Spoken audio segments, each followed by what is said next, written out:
Welcome again and म हजुरहरू सामु आज फेरि ओप्पोको नयाँ मोडल S7 मोडल ल्याएको छु। होप हजुरहरूलाई यो भिडियो मनपर्नेछ। म यसलाई अनबक्सिङ गर्न गइरहेको छु।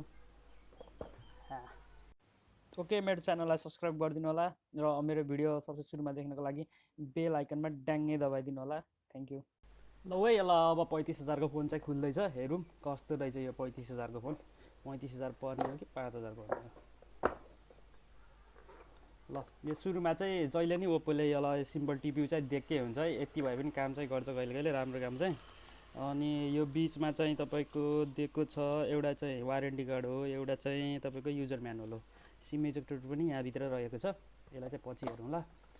तपाईँको बिचमा चाहिँ यो यतातिर राख्नुलाई यसलाई चाहिँ ह्यान्डसेट भइहाल्यो।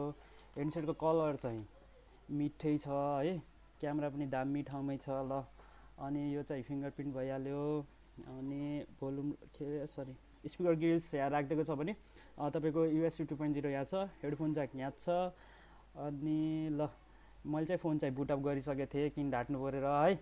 अब यो फोन बुटअप गरेको हुनाले चाहिँ तपाईँलाई मैले स्टार्टअप देखाउन सकिनँ। फोन यही हो। अगाडि चाहिँ वाटरप्रुफ डिस्प्ले छ। यो चाहिँ कन्फ्युज नहुनु होला, यो चाहिँ राम्रो देखिने मात्र हो। यो चाहिँ 720 डिस्प्ले हो। अब 720 डिस्प्ले तपाईँले 35K मा किन्नु छ भने किन्नुहोस्। मैले चाहिँ रेकमेन्ड गर्ने कुरो भएन। हेरौँ अब यहाँ अरू अर्को के हाल्दै, कतिको चार्जर हाल्दै हो यसले। मेड इन चाइना त चाइना त हो क्या, कहाँ बन्छ त नि ओप्पो। ल यो चाहिँ फास्ट चार्जिङ सपोर्ट चाहिँ गर्दैन यसले। क्वालकम स्न्यापड्रागन 450ले फास्ट चार्जिङ सपोर्ट पनि गर्दैन।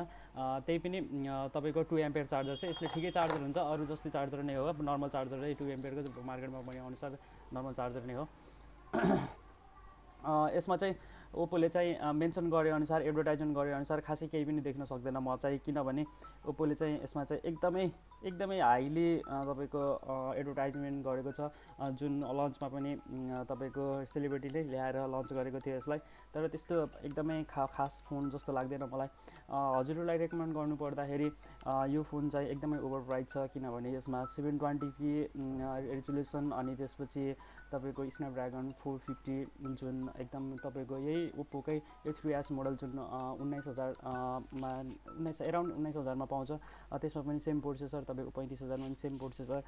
यो चाहिँ एकदमै नाइन्साफी भन्छ नेपालीमा चाहिँ, एकदमै न्याय गर्दैन यसले चाहिँ। ओप्पोले चाहिँ किन टार्गेट गर्छ थाहा छैन, लोवर प्राइसमा किन ल्याउँदैन नेपाली मार्केटमा। तपाईँको नेपाली मार्केटमा लोवर प्राइसमा यस्तो राम्रो डिजाइन दिन सक्यो भने ओप्पोले मार्केट राम्रै दिन सक्छ। तर हाइली एडभर्टाइजरले मात्र कति दिन पो टिक्ने र है। मलाई चाहिँ रेकमेन्ड गर्नु मनै छैन, किनभने यसको नजिक त तपाईँको एमआईको A2 छ। त्यसपछि एमआईको A2 र अनि त्यसपछि हुवावेको Y9 2019 जुन योभन्दा लोएस्ट भए पनि योभन्दा बेटर पर्फर्मेन्स गर्छ। तपाईँको सब दुइटैमा एउटामा त किरिन 710 प्रोसेसर छ जुन एकदमै हाइली पर्फर्मेन्स दिन्छ त्यसले, यो स्न्यापड्रागन 450 भन्दा भने। अर्को एमआई A2 मा चाहिँ तपाईँको स्न्यापड्रागन 660 प्रोसेसर छ, त्यो पनि हाइली योभन्दा त एकदमै राम्रो छ। फोन पनि क्यामेरा सबै राम्रो छ यसको भन्दा त त्यसको धेरै नै राम्रो छ।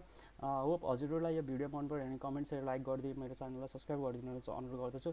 तर म चाहिँ यो फोनलाई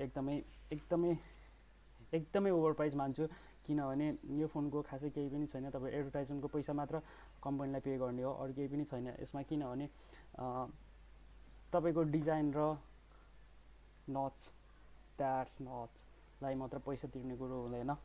एकचोटि सोच्नुहोस्, कम्पेयर गर्नुहोस्। ब्याट्री ब्याकअप चाहिँ राम्रो नै छ, 4230 mAh जुन प्रिभियस फोनमा पनि त्यो सेम mAh राखेको थियो। तर सोच्नुहोस्, विचार गर्नुहोस्, कम्पेयर गर्नुहोस् अनि किन्नुहोस्। म चाहिँ रेकमेन्ड गर्दिनँ ल यो फोनलाई। Okay, thank you. मेरो च्यानललाई सब्सक्राइब गरिदिनु होला। म चाहिँ सुरुमै बनाएको भिडियो हो, मेरो च्यानललाई सब्सक्राइब गरिदिए अगाडि बढाइदिन अनुरोध गर्दछु। म अरू नयाँ भिडियोहरू पनि ल्याउने छु, कुन फोन हजुरहरूलाई रेकमेन्ड गर्न सक्छु म सब बताउने छु। Thank you.